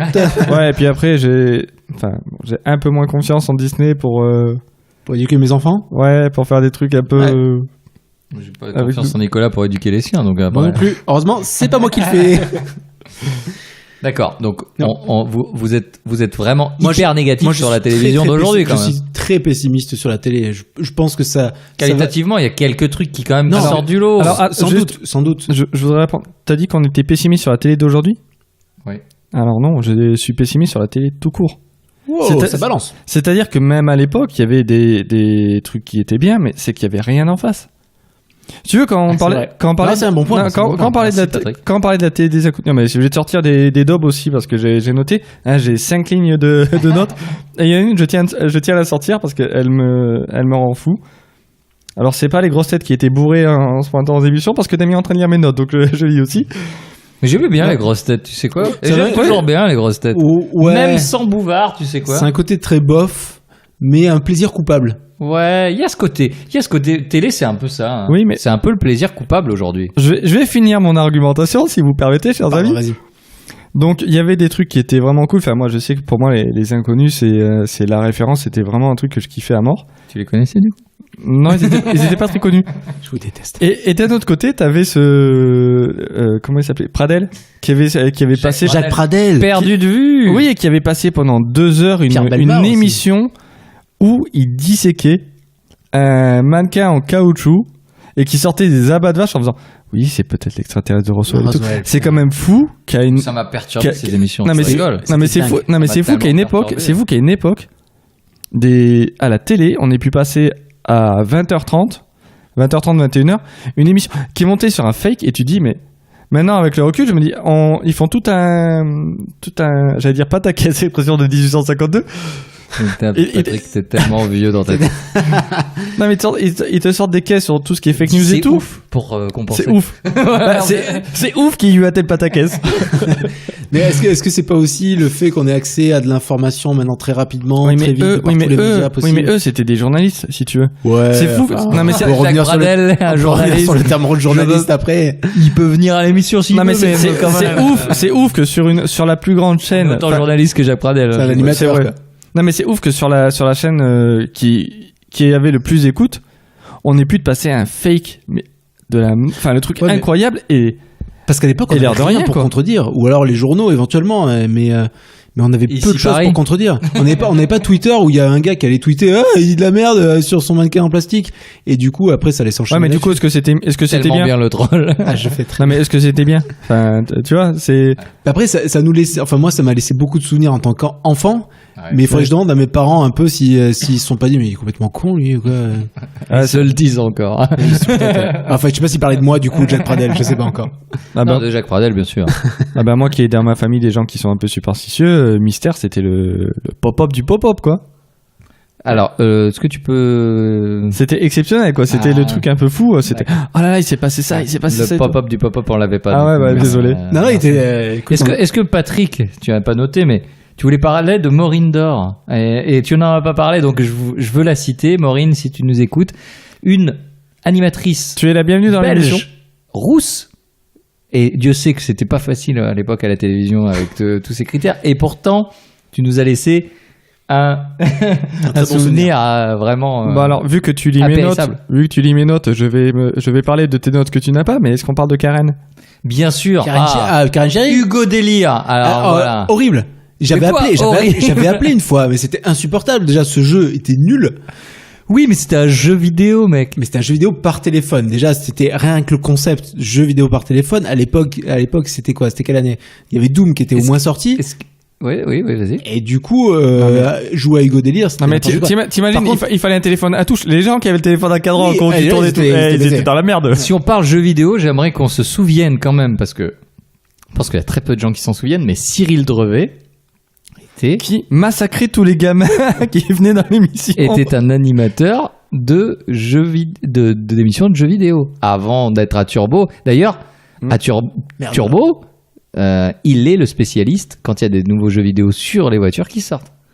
Eh ben écoute, tu savais pas. Encore une chose que j'apprends. Et oui, si, il faisait. Et en fait, j'ai un souvenir. Cyril Drevet pour moi, c'est les jeux vidéo. Il y avait des dans une bagnole, ça fait bizarre. Ah ouais, pareil. Ouais. Mais je crois qu'en plus il participait, enfin il faisait des émissions avec sur le site internet Gameblog. Il participait régulièrement. Je savais pas du tout. Ah ouais, si. Et en fait, il invitait. Tu connais pas son père? Ils invitaient Patrice Drevet. Ça me dit quelque chose. En fait, la fusée. C'était l'ancêtre de Jamie, j'allais dire, mais putain, c'est pas gentil pour Patrice. Et en fait, Cyril Drevet, il y avait des gamins qui venaient dans son émission et ça finissait toujours. Il faisait un jeu de course. Sauf que Cyril Drevet, c'est un passionné de bagnole, donc le jeu, il avait pensé, et il en faisait à chaque émission. Donc le mec, il était super bon. Et tous les gamins qui se retrouvaient en face de lui. T'as 6 ans et alors qu'est-ce qu'il y a? Mais il a raison, faut leur apprendre la vie, voilà. Non, mais c'est important tous ces trucs. J'ai cru que t'allais parler de Cléo et du joystick de Microclick. Ah, ça me dit rien du tout. Alors, en fait, Microclick, c'était une émission sur la 3, je crois, de jeux vidéo. C'était un joystick en 3D moche. Et Cléo, c'était sur Canal. C'était une nana. Maintenant, tu la regardes, tu fais des cauchemars. Si on parle des trucs moches. Cléo, c'était le personnage en 3D. Oui. Qui était, sur Canal, effectivement. Oui. Ouais. Si on parle des trucs quand même, je pense que un truc qui vous a marqué tous les deux. Téléchat. Oh, horrible. J'en fais encore des cauchemars de ce truc horrible. Alors, c'est pas Téléchat, mais ça m'a marqué, effectivement. Ça et Nounours aussi, putain. Quand il dit bonne nuit, c'est quand même le mec le plus flippant du monde, quoi. Ça, pour le coup, je regardais pas. Ah, je suis trop jeune, là, par contre. Ouais, il y avait des rediffs. Trop jeune, était aussi. Non, mais il y avait des rediffs. Oui, il y avait des rediffs. Non, mais dans ce cas, on peut parler de la petite maison dans la prairie, alors. Non, mais par contre, oui, on peut parler des rediffs après, mais moi, je voudrais venir sur les minicums, quand même. Ah oui. Les minicums, ils avaient fait Antoine Decaune. Oui. Vanessa Paradis. Nagui. MC Solar. et Nagui, effectivement. Et ils en avaient fait des marionnettes et ils avaient surfé sur la vague des boys bands, ils avaient surfé sur c'est un truc, ça a marqué tout le monde. Et ils ont essayé de revenir déjà. Et ils ont déjà essayé de revenir. Norman, je pense. Je crois que c'était Norman. Putain, c'était qui encore? Ah ouais, ils ont essayé avec Norman. Ouais. Et c'était dégueulasse. C'était dégueulasse. Ah non, mais tu sens que ça a mal vieilli. Autant les Guignols ont suresté. On parle des Guignols ou pas? Mais ouais, mais les Guignols derrière, il y avait Bruno Gaccio qui avait un humour qui était quand même. Mais je pense que les minicums, il y avait des auteurs aussi qui faisaient.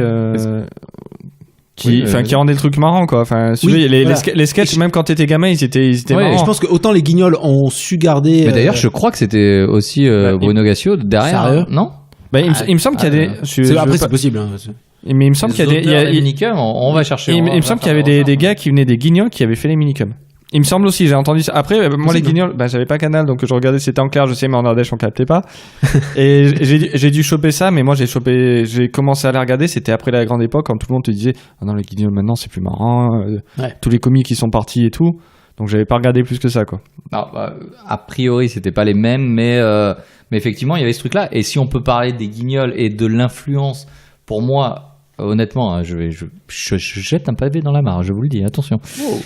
Plouf. Eh ben, pour moi, les Guignols ont amené Jacques Chirac à la présidence. Mais je crois qu'il y a eu une espèce de théorie du complot là-dessus. Parce que ils l'ont rendu hyper sympathique. Ouais. Hyper sympathique. Avec le super menteur. Alors, Dieu sait qu'il était face à quelqu'un qu'il était obligé de gagner, mais on va pas revenir dans les détails. Pas tout à fait, et je vais revenir dessus après. Mais moi, je trouve aujourd'hui, les Guignols avaient une importance. Ils avaient une critique aussi des États-Unis via Sylvester Stallone, la marionnette de Sylvester Stallone, qui était Sylvestre, qui était Sylvestre tout simplement. Mais et moi je trouve que ça avait un impact aussi, et la télé avait peut-être un impact beaucoup plus important qu'aujourd'hui. Je pense que la presse a pris un peu plus le. Je pense qu'Internet a pris plus. Et Internet aussi. Plus sur Internet, Internet et malheureusement. Les réseaux sociaux, parce que s'il y a du très bon dans les réseaux sociaux, il y a aussi du très mauvais. Il y a aussi du très mauvais, et surtout il y a sur le compte Jeux de Daron sur Twitter, vous trouverez des bonnes choses. Et dans les réseaux sociaux, il y a des gens qui ont bien compris que sur Internet on ne lisait pas et que les gens ne vont pas vérifier les sources. Et ça, malheureusement, c'était le cas aussi avec la télé. C'était le cas avant, mais maintenant. Sauf qu'il y avait. Il y avait moins d'accès facile. Il y avait, peut-être aussi à l'époque, les journalistes, c'était des journalistes.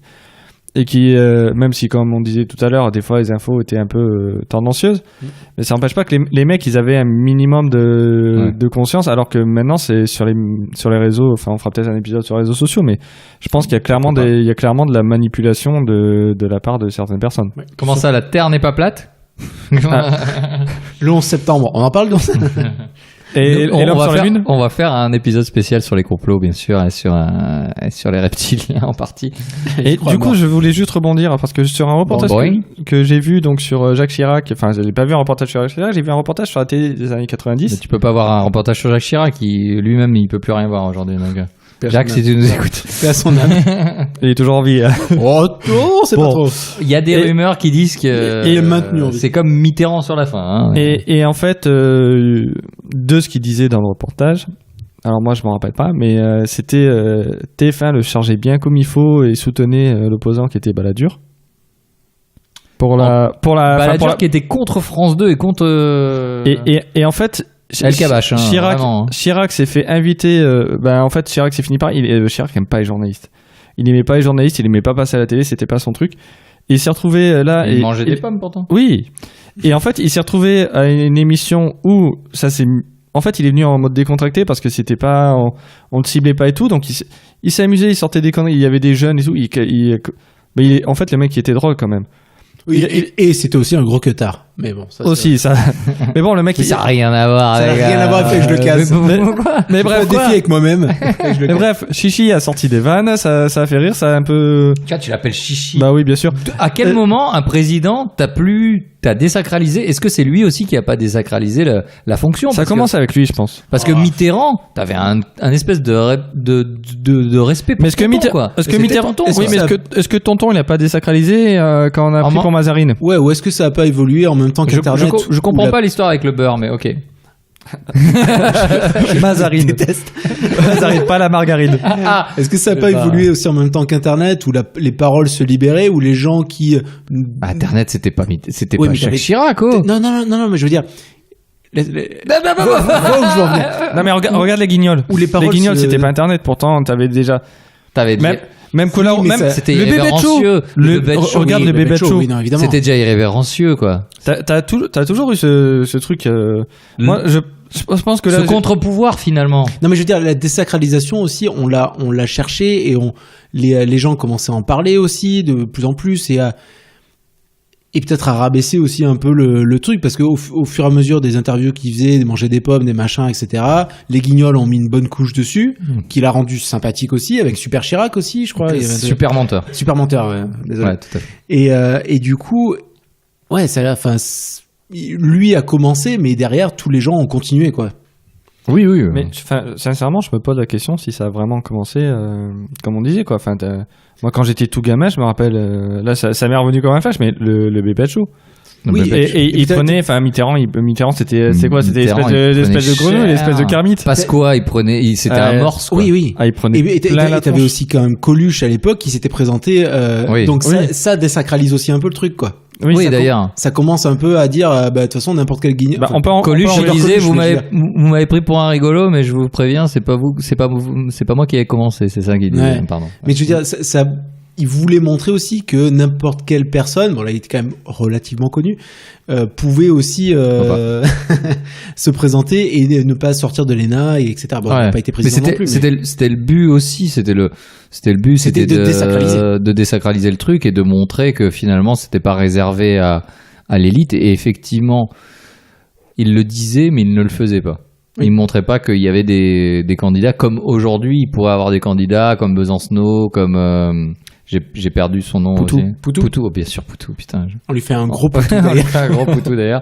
Non, mais vraiment, voilà, tous ces gens qui sont entre guillemets comme nous et qui ont un boulot et qui font ça par conviction entre guillemets. On fera peut-être un truc politique un peu crade plus tard, mais parce que là c'est vrai qu'on est parti là. Ouais, voilà. On est parti loin. Mais je sais même plus où je voulais en venir. Mais tellement j'ai commencé cette phrase il y a très longtemps. Tout ça. mais le truc, voilà, la désacralisation a commencé peut-être effectivement avec ce moment-là, avec Coluche, et tout ça, finalement on arrive sur les années d'élection de Chirac, qui était dans les années 95, si je ne m'abuse. Oui. Et finalement, c'est l'arrivée aussi d'Internet en France qui est dans les années 80, fin 90. 95, 97, ouais. je dirais dans ces eaux-là. Donc, effectivement, ça pourrait rejoindre aussi ce truc-là de ce qu'on disait tout à l'heure. Aujourd'hui, on a quand même accès à l'information et on peut vérifier si un gars dit aujourd'hui tous les débats qu'il y a eu plus tard avec Sarkozy, avec Macron, avec tout ça, ont été tout de suite vérifiés, les chiffres ont été vérifiés sur Internet, etc. Ce qu'on n'avait pas à l'époque aussi. Ouais, mais bizarrement, tu vois, c'est là où c'est exactement le truc que je reproche à la télé. C'est que maintenant, avec les capacités d'Internet, il y a le débat en direct, les mecs annoncent une connerie immense, t'as deux journalistes qui sont là, qui font « Ah oui, d'accord, très bien, merci. Et vous, monsieur truc, qu'en pensez-vous ?»« Oui, je pense que 52%. » Putain, les mecs, vous avez les chiffres. Sérieusement, c'est pas compliqué. Vous avez une régie derrière, vous avez 20 journalistes qui sont là pour chercher les chiffres. Quand le mec il dit 52%, vous le laissez finir parler et puis après vous dites mais écoutez, monsieur, nous on a les chiffres effectivement de telle enquête et c'est pas ça. Et là on l'a vu au dernier débat Macron-Le Pen, ils sont passés derrière le lendemain, ils ont dit oui alors tant d'erreurs de la part de monsieur Macron, tant d'erreurs de la part de madame. Parce qu'ils peuvent être plus interactifs. Mais je pense que à l'heure d'internet, s'ils veulent avoir une plus-value, la télé c'est le moment de le faire. Devrait devenir interactive. Interactive. Disons qu'ils devraient. Ils en ont les moyens. Enfin, c'est pas interactif, c'est pas c'est pas moi qui vais appeler le journaliste en disant au fait je suis pas d'accord avec le chiffre. C'est pas Naruto 364 qui va venir. Mais il vient quand il veut, Naruto. Je l'adore. Mais eux ils ont les moyens. Nico va cracher sa bière. Ils ont les moyens de vérifier les chiffres en direct, surtout quand, enfin, je sais pas, c'est des trucs. Eux aussi ils suivent. Oui. Ils ont lu les enquêtes, enfin, j'espère, a priori c'est leur boulot. Alors, on parle des journalistes Non mais parce que la Ligue du LOL. non, je vais pas. On va pas s'étendre sur le sujet. On fait une émission sur la Ligue du LOL quand vous voulez. Par contre, on va en faire une sur les journalistes, mais par contre, on va se faire des ennemis, quoi. Oh, parce qu'on là, pour l'instant, on a des potes. Netflix, a priori, c'est des amis. Mais enfin, bref, tu vois, c'est des. J'allais les descendre pour un truc, mais vas-y, ouais. Mais la dernière fois, enfin, c'est donc sur le débat, je me dis, pourquoi le lendemain, alors que tous les Français regardent à ce moment-là à la santé, pourquoi t'attends le lendemain pour dire oui, bon, mais ils ont dit une connerie. Enfin, vous les connaissez les chiffres. Je suis assez d'accord. Il pourrait faire un truc qui soit un peu plus interactif et surtout vu le nombre de personnes qu'il y a derrière, parce que c'est pas comme si c'était fait chez quelqu'un avec 4 micros. C'est pas comme si c'était dans. C'est pas comme si le studio était mon salon. Quel studio et quel salon.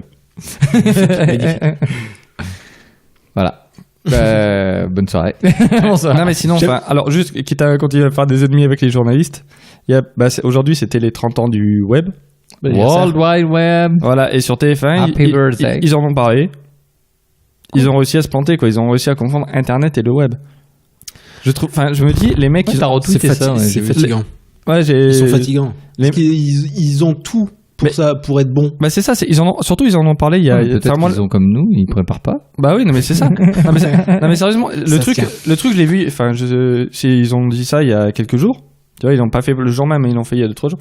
Oui, ça va bientôt être l'anniversaire d'Internet. Non, c'est pas l'anniversaire d'Internet. Non. Alors, je peux comprendre. Il y a beaucoup de gens. L'anniversaire de mon père hier, je le rappelle. Bon anniversaire, papa. Anniversaire, papa de bien. Il y a beaucoup de gens qui confondent le web et Internet, mais c'est aux journalistes, c'est à eux de faire la distinction, de donner l'info. C'est vrai. Je suis d'accord. Et je trouve ça con qu'à la télé, où ils ont les moyens, c'est pour ça, je pense que c'est aussi pour ça que c'est en perte de vitesse, et on le voit notamment avec le phénomène des gilets jaunes, où les gens... Il y a un phénomène des gilets jaunes ? Oui, exactement.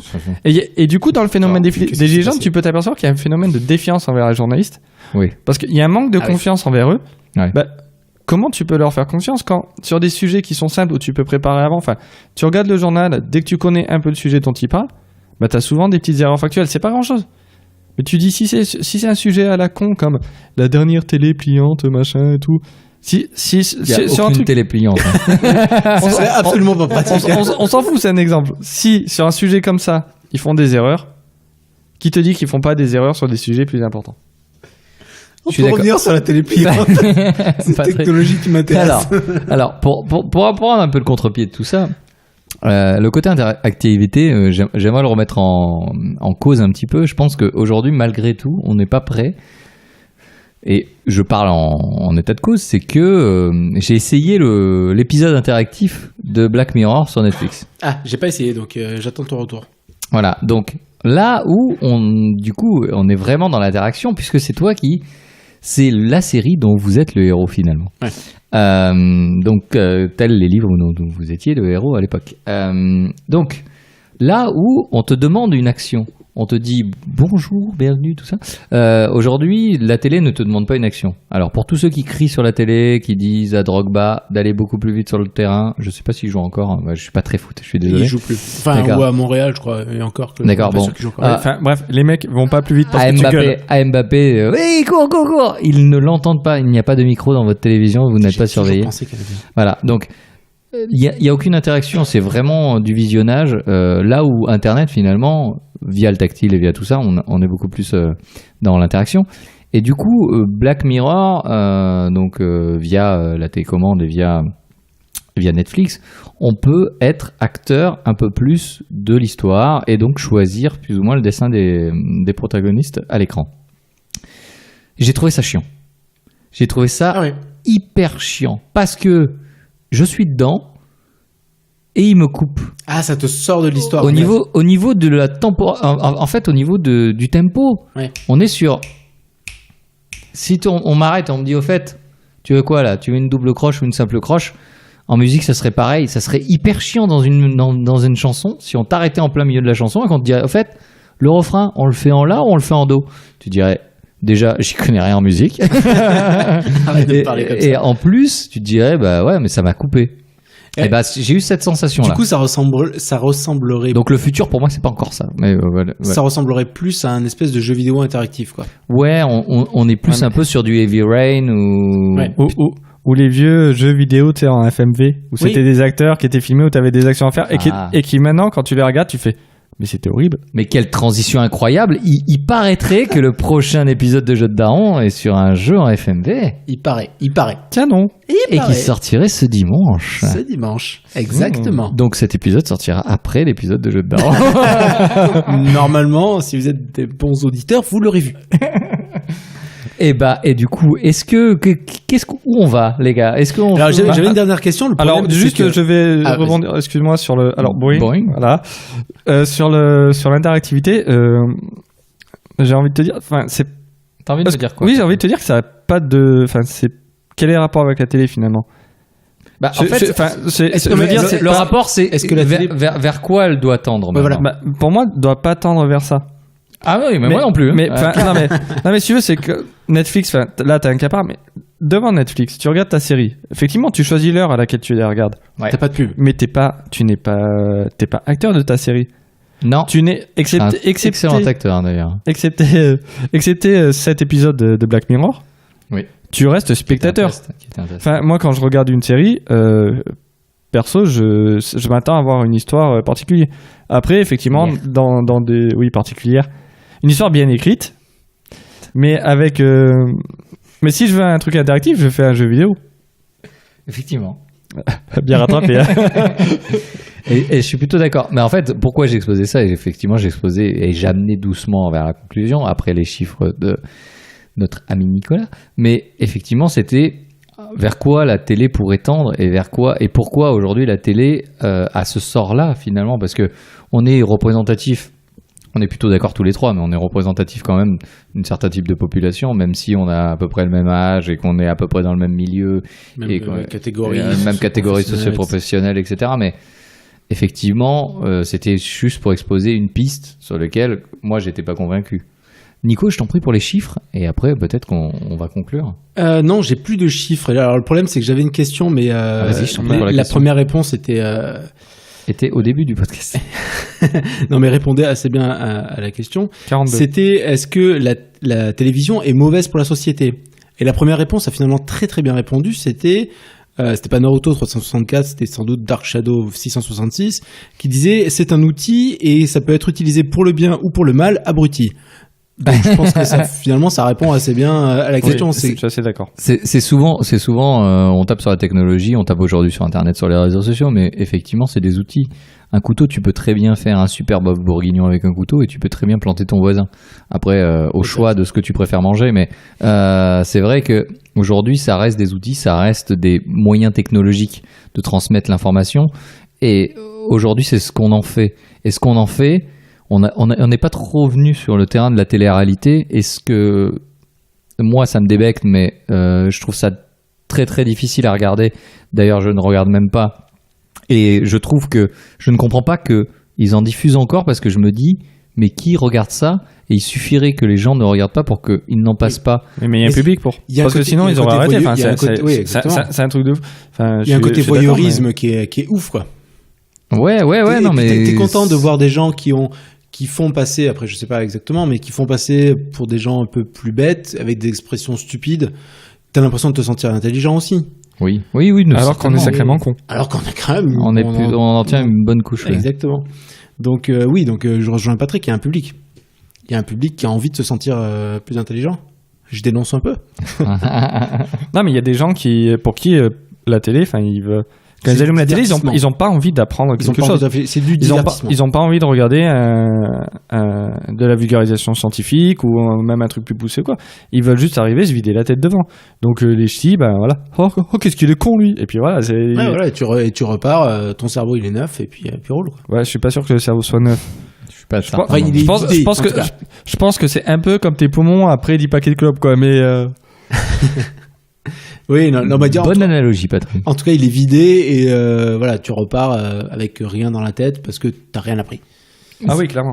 Mais c'est impressionnant, justement, ce genre d'émission qui arrive à captiver encore aujourd'hui, et qui, moi je trouve qu'il donne une mauvaise image aux enfants en disant que ce n'est pas forcément par les compétences ou par le travail que tu peux arriver à quelque chose. Ouais. D'ailleurs, on n'en a pas parlé, mais il y a aussi le pouvoir hypnotique des écrans, en fait.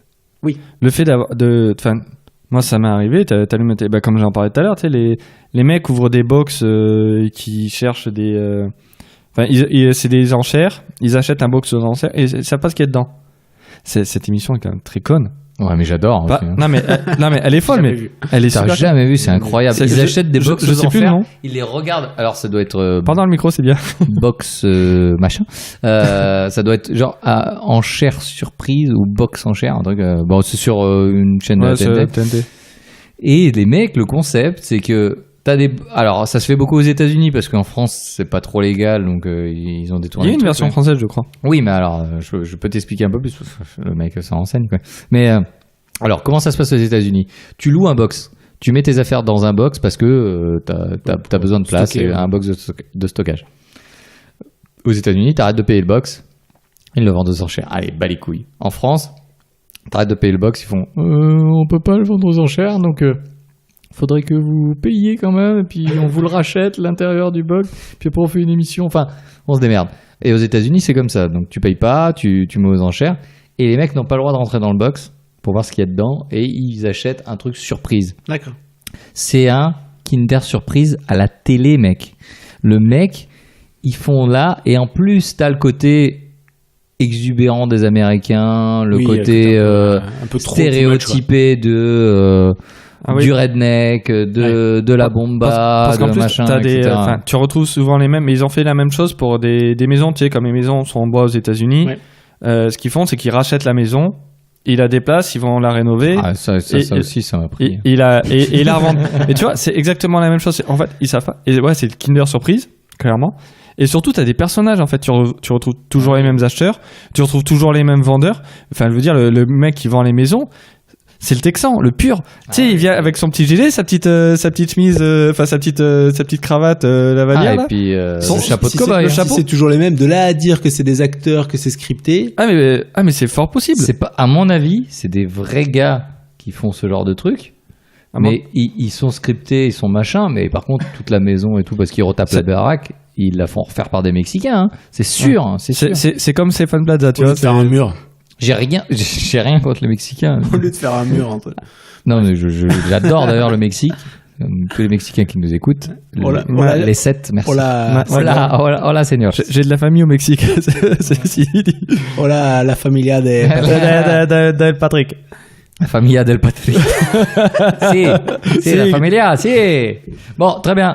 Je sais même plus où on en était, mais... on en est plus, en fait, hein. On a à peu près tous donné notre avis, je pense, sur...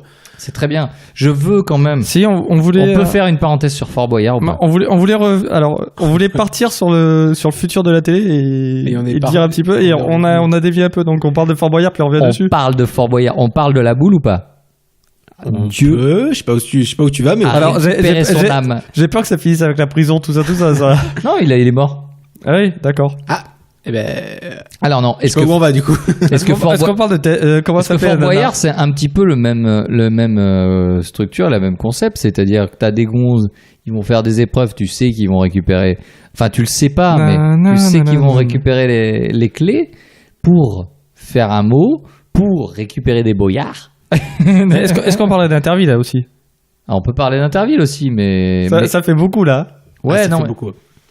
Non, tout ça pour dire, c'est vrai qu'ils ont des structures que tu connais, que t'es un doudou, que tu encore une fois et que tu récupères. C'est vrai qu'Interville c'est revenu il y a ils en ont repassé. Ça fait un moment, non que... Ouais, mais ils en ont passé il y a quoi, il y a 4-5 ans. Ouais. Et Fort Boyard, c'est ça toujours a jamais arrêté. Ouais, c'est toujours difficile. Enfin, il y en a encore. Non, ils ont changé, je crois. Encore. Je suis en contact sur LinkedIn avec Olivier Mine. Je vous laisse là-dessus. Pour me retrouver, il faut être en contact avec LinkedIn. Je sais pas quoi faire. Est-ce qu'il serait de genre à cela péter ouais. Donc voilà, c'était une petite parenthèse sur Fort Boyard parce que je pense que ça a animé aussi bien notre enfance qu'aujourd'hui ça continue, quoi. Donc c'était vraiment pour ça. Est-ce qu'on passerait pas à la conclusion, les enfants? Est-ce qu'on parle Enfin, vite fait de l'avenir? Ouais, enfin de comment on voit la télé, parce que... Comment vous voyez la télé d'avenir? Alors, je la vois pas. Et c'est justement ça le problème, c'est que moi, je pense, comme on disait tout à l'heure pour le débat politique, je pense que ils ont une plus-value à amener. Alors, je parle des journalistes dans ce cas. Ils ont une vraie plus-value à amener, c'est qu'eux, ils ont les chiffres, ils ont la connaissance, ils savent où aller chercher. Et justement, par rapport à Internet, où finalement tu sélectionnes toi où tu vas, et notamment les réseaux sociaux, où finalement, même si tu fais un petit peu gaffe, tu vas te retrouver quand même toujours un petit peu orienté en fonction de ce que t'aimes bien. La télé, ils auraient vraiment une carte à jouer là-dessus, je pense. C'est lors des débats, arriver et dire bah ouais, mais par contre vous avez annoncé tel chiffre, nous on n'a pas le même. Est-ce qu'on peut en parler? Est-ce qu'on peut approfondir? Là-dessus, ils auraient quelque chose à faire. Après, je vois pas quelle carte d'autres ils ont à jouer. Enfin, pour les séries, Netflix en face, Netflix, les films et tout, qu'est-ce que tu veux faire face à ça? Tu fais rien. Tu regardes ta série quand tu veux. Enfin, je pense que à part vraiment amener de l'information et de l'information très précise, très pointue, là-dessus, pour moi, ils ont un truc à faire, la télé. C'est la seule évolution que je leur vois. En fait. Je suis assez... Mais vas-y, Damien. Non, je t'en prie, Nico. Non, je t'en prie. En vrai. Tu concluras après. Je conclurai. Et je suis assez d'accord avec toi. Moi, je leur vois encore moins d'avenir. J'ai l'impression que ça va devenir la radio, en fait. Comme la radio, il y a de moins en moins de monde qui l'écoute. Ça va devenir un peu ce média où, ouais, c'était cool dans les années 90, dans les années 80, et un peu avant. Mais ça va s'étouffer petit à petit. Il y aura toujours des gens qui vont l'écouter par habitude, parce qu'on a ressorti Patrick Sabatier, et du coup c'est cool. Ça va parler. Sébastien aussi et la gaffe. Enfin voilà, on les a ressortis du placard. On aura le meilleur Patrick quand même dans l'émission. Exact. Putain, tromperie sur la marchandise, quoi. Mais du coup, je la vois devenir comme la radio, en fait. C'est-à-dire un média qui, petit à petit, commence un peu à s'essouffler, mais qui a toujours son public.